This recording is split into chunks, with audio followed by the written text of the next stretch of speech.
Estamos em guerra. Este tem sido o discurso de alguns políticos e profissionais de saúde. Também tem sido o título de vários artigos e crônicas nos jornais. Algumas pessoas até admitem que ninguém é suficientemente capaz de fazer face a este vírus. Nós estamos, portanto, diante de um inimigo invisível, desconhecido, mas ao mesmo tempo poderoso. Um inimigo que veio mudar o mundo. E diante de tudo isto, nós temos duas alternativas. A primeira delas é não ligarmos nenhuma à proteção, pensando e dizendo: a mim não me acontece. A outra atitude é nós levarmos a sério a ameaça e protegermos-nos ao máximo. Por volta dos anos 57, 58, Paulo avisou-nos de uma grande guerra.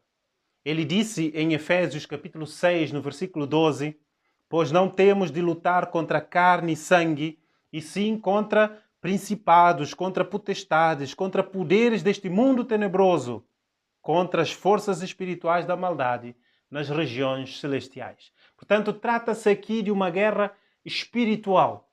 E a vida espiritual sempre será uma guerra.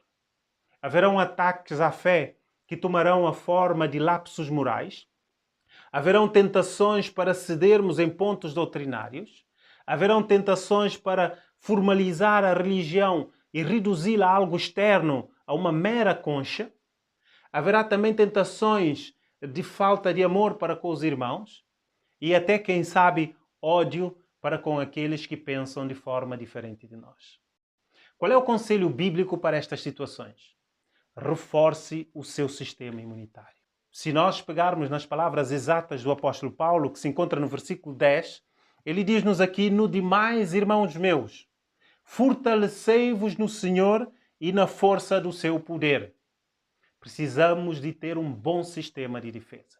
E como é que nós fazemos para termos esse sistema pronto para defendermos de qualquer tipo de ataque? Nos versículos 11 e no versículo 13, Paulo diz que é importante que nós estejamos revestidos de toda a armadura de Deus. Ou seja, nenhum elemento que compõe esta armadura deve ficar de parte. E dentre esses elementos, ele fala-nos do cinto, da couraça, do calçado, do escudo e também do capacete. Esses 5 elementos fazem parte da defesa. Mas ele não fica por aí. Ele fala-nos também de uma arma de ataque, a espada. O cinto, na altura do apóstolo Paulo, aliás, o apóstolo Paulo estava familiarizado com os soldados romanos, e na altura, o cinto tinha umas tiras de couro que pendiam e que protegiam a parte das coxas e das pernas. A couraça protegia a parte superior do corpo. Protegia também todos os órgãos vitais. E o calçado permitia proteger os pés para dar uma certa segurança ao soldado, para que onde ele pisasse, ele pudesse fazê-lo sem qualquer tipo de medo. E também o escudo. O escudo protegia contra ataques de espada, mas também contra algum objeto de fogo que pudesse ser projetado. E depois Paulo fala-nos do capacete que protegia aquela cabeça.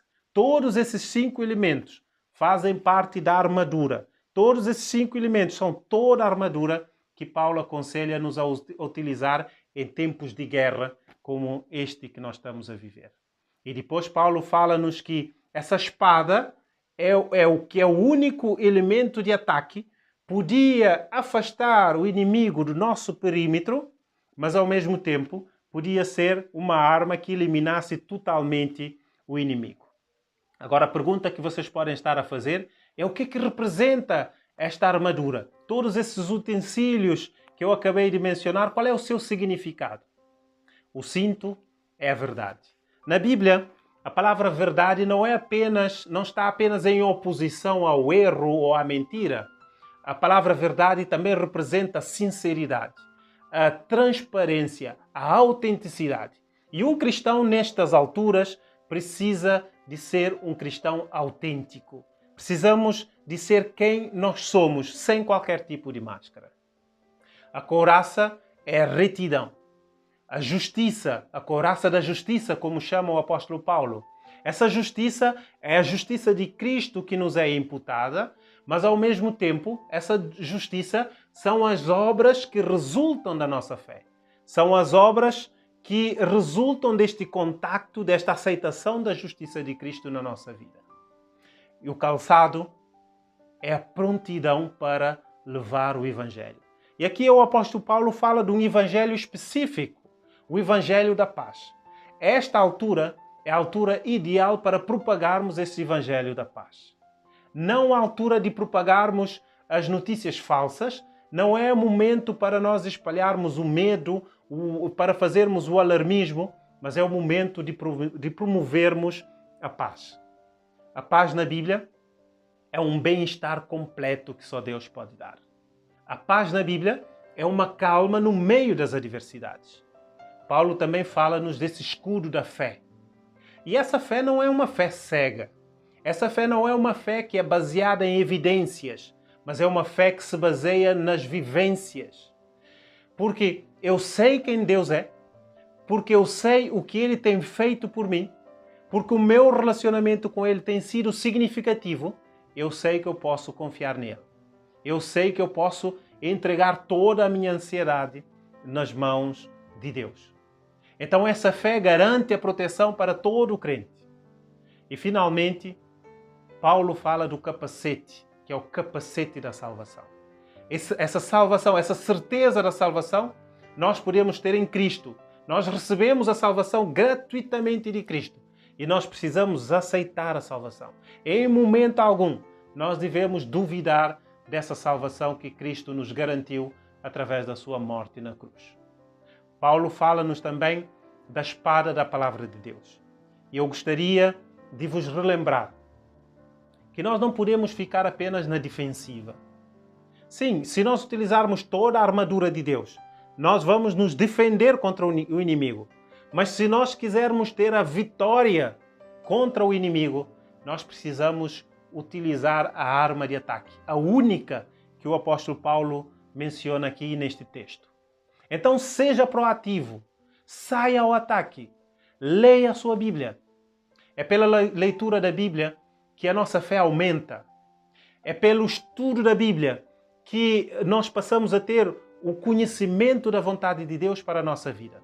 Mas também é mediante o estudo da palavra de Deus que nós obtemos o conhecimento e a motivação certos para partilharmos o Evangelho da paz com os outros.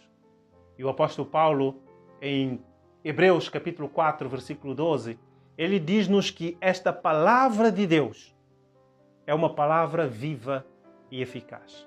Ela é viva e eficaz para mudar, em primeiro lugar, a nossa vida, mas também para contagiar todos aqueles que nos ouvem testemunhar de Deus. Então, Paulo diz que quando nós tivermos feito tudo, nós devemos orar. E ele diz no versículo 18, e orai em todo o tempo, com toda oração e súplica no Espírito. Vigiai nisto com toda perseverança e súplica por todos os santos.